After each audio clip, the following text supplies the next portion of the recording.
Student, welcome on UPSC pulse. अब तक हम लोगों ने पढ़ा है making of Indian constitution chapter first जो हमारा था। ठीक, हमने उसे क्या किया, कंप्लीट कर दिया।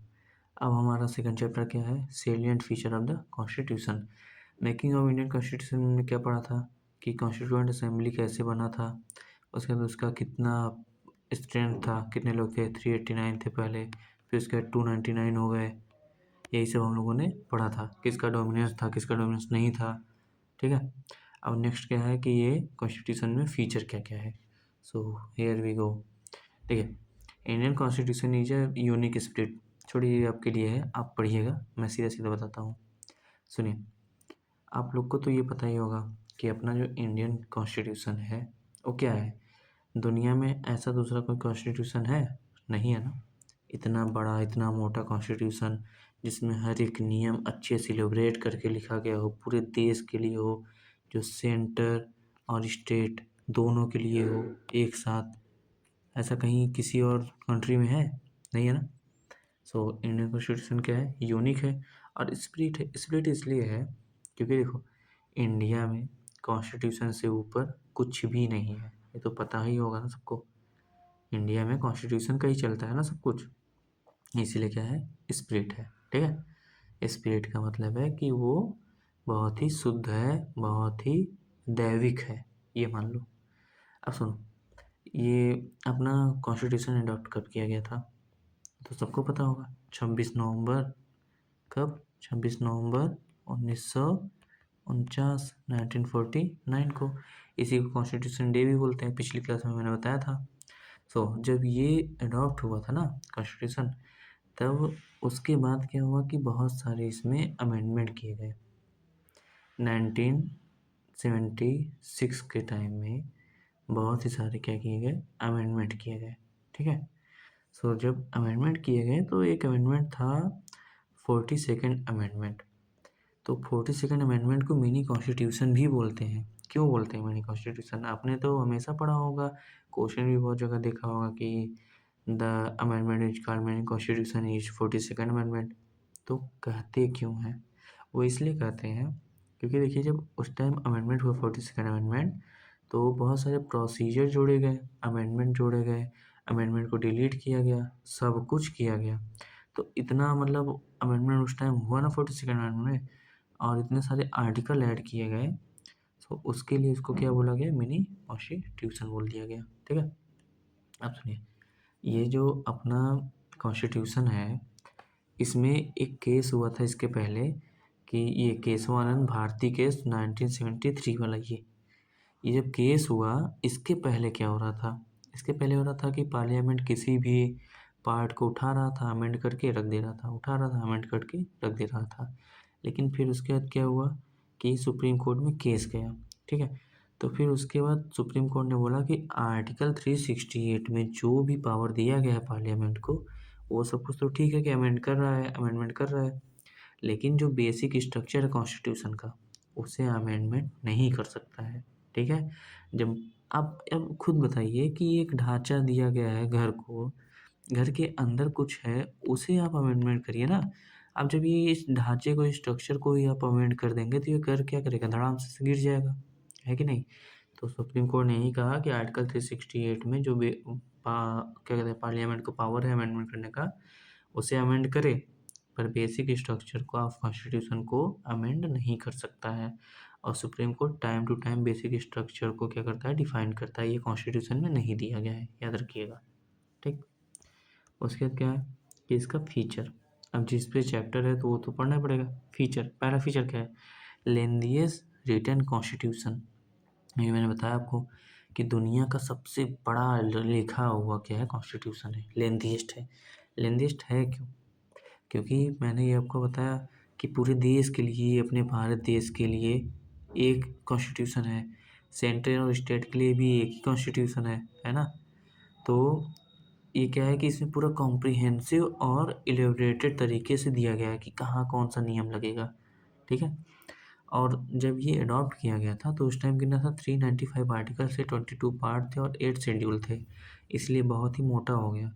लेकिन उसके बाद अब अप टू डेट क्या हुआ, अब टाइम के साथ क्या हुआ कि 470+ आर्टिकल हो गए अमेंड करने के बाद, 25 पार्ट्स हो गए और 12 शेड्यूल हो गए इसमें।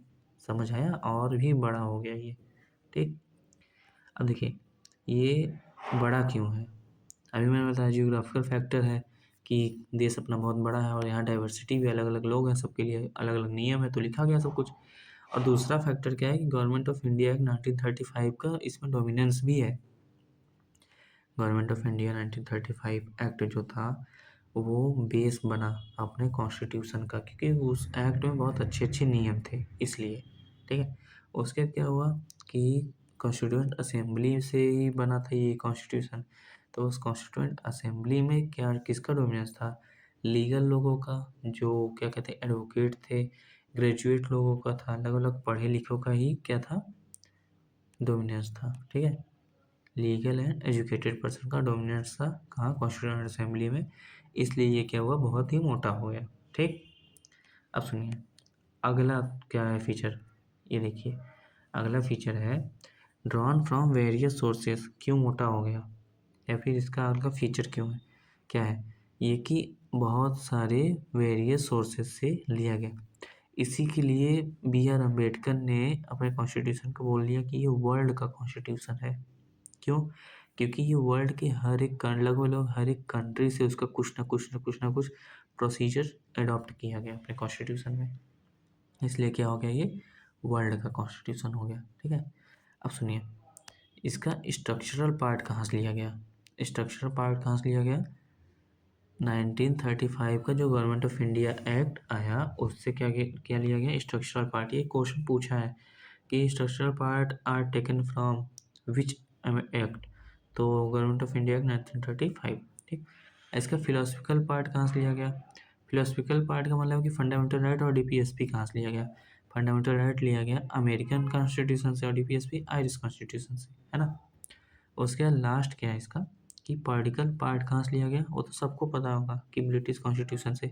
और अपने यहाँ कैसा है, पार्लियामेंट्री सिस्टम है ना, पार्लियामेंट्री सिस्टम है कि नहीं। ठीक, नेक्स्ट क्या है कि ये सोर्सेस तो हम लोग पढ़ लिए कि कहाँ कहाँ से लिया गया। अब कहाँ कहाँ से क्या क्या लिया गया, ये देखिए गवर्नमेंट ऑफ इंडिया 1935 से क्या लिया गया, फेडरल स्कीम, गवर्नर्स ऑफिस, उसके बाद क्या लिया गया, public service commission and emergency provision लिया गया। ठीक है, नेक्स्ट क्या है, ब्रिटिश कॉन्स्टिट्यूशन। ब्रिटिश कॉन्स्टिट्यूशन के लिए सबसे पहले याद रखिएगा, सबसे मेन पार्लियामेंट्री गवर्नमेंट लॉ लिया गया यहाँ से। ठीक है, उसके बाद सिंगल सिटीजनशिप भी यहीं से लिया गया, सिंगल सिटीजनशिप कैबिनेट सिस्टम। ठीक, कैबिनेट सिस्टम भी यहीं से लिया गया। अब पार्लियामेंट्री प्रिविलेज भी लिया गया, जो यहाँ की MP को प्रिविलेज मिलता है वो चीज़। और लास्ट में, या फिर लास्ट बट नॉट लीस्ट क्या है, रिट्स। जो प्रीरोगेटिव रिट्स हैं अपने यहाँ आर्टिकल 32 के तहत मिलते हैं 5 रिट फंडामेंटल राइट के लिए, वो कहाँ से लिया गया है, ब्रिटिश कॉन्स्टिट्यूशन से। याद रखिएगा, पूछता है। उसके बाद क्या है, US कॉन्स्टिट्यूशन के लिया गया। देखिए फंडामेंटल राइट सबसे मेन, उसके बाद इंडिपेंडेंट जुडिशरी भी लिया गया, जुडिशियल रिव्यू लिया गया, पोस्ट ऑफ वाइस प्रेसिडेंट लिया गया, इम्पीचमेंट ऑफ प्रेसिडेंट भी लिया गया। उसके बाद आयरिश कॉन्स्टिट्यूशन का लिया गया, DPSP सबसे मेन है, method of election of president. उसके बाद लिया गया राज्यसभा का क्या, नॉमिनेशन ऑफ मेंबर। ठीक है, so our next source is Canadian constitution. ठीक है, अब कनाडा के कॉन्स्टिट्यूशन क्या क्या लिया गया है, क्वासी फेडरल सिस्टम लिया गया है सबसे फर्स्ट। सेकंड क्या है, रेसिडुअल पावर विथ सेंट्रल, मतलब रेसिडुअल पावर क्या है कि सेंटर के पास एक पावर होगा जो, मतलब मान लीजिए कोई नियम है जो से स्टेट लिस्ट और सेंट्रल लिस्ट दोनों मिला के कॉन्करेंट लिस्ट में है वो चीज़। ठीक है, कोई सब्जेक्ट है तो उस पर नियम कौन बनाएगा, बनाएगा कौन, सेंटर। कौन बनाएगा, सेंटर। इसी के पास रेसिडुअरी पावर है, याद रखिएगा। तो ये लिया कहाँ से गया, कॉन्स्टिट्यूशन से लिया, अरे कैनेडियन कॉन्स्टिट्यूशन लिया गया। ठीक है, फिर उसका नेक्स्ट क्या है कि strong centre with week provinces, मतलब सेंटर स्ट्रॉन्ग रहेगा और स्टेट क्या रहेंगे, थोड़े से वीक रहेंगे सेंटर से। ठीक, ऑस्ट्रेलियन कॉन्स्टिट्यूशन क्या क्या लिया गया है, कॉन्करेंट लिस्ट हमेशा पूछा है ये तो बहुत बार पूछा है कि कॉन्करेंट लिस्ट कहाँ से लिया गया है, तो ऑस्ट्रेलियन कॉन्स्टिट्यूशन से लिया गया है, याद रखिएगा। उसके बाद ज्वाइंट सिटिंग भी पूछता है बहुत बार, ऑस्ट्रेलिया से ही लिया गया है।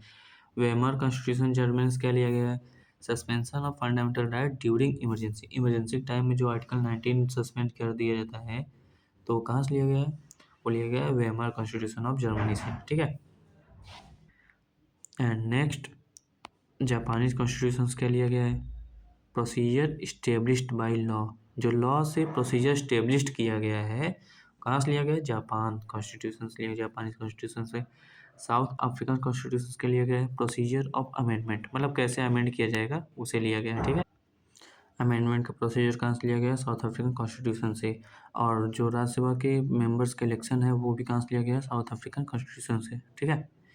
अब ये था हमारा पार्ट 1 ऑफ क्या? सेलिएंट फीचर ऑफ कॉन्स्टिट्यूशन, ठीक है। सेकंड पार्ट में हम लोग क्या करेंगे? पार्ट 2 आएगा एक दिन बाद, तो उसमें हम लोग क्या करेंगे? कंप्लीट कर देंगे। क्या करेंगे? कंप्लीट, ठीक, याद रखिएगा। सो आप लोग को जैसा लगा वीडियो आप लोग कमेंट बताइए, लाइक करिए, शेयर करिए, क्योंकि देखिए मैं एक भी चीज़ छोड़ूंगा नहीं, मैं सारे चीज़ों को पढ़ाऊँगा, ये याद रखिएगा। पॉलिटी में मैं हर एक छोटे छोटे टॉपिक भी पढ़ाऊँगा। सो मिलते हैं अपने नेक्स्ट वीडियो में।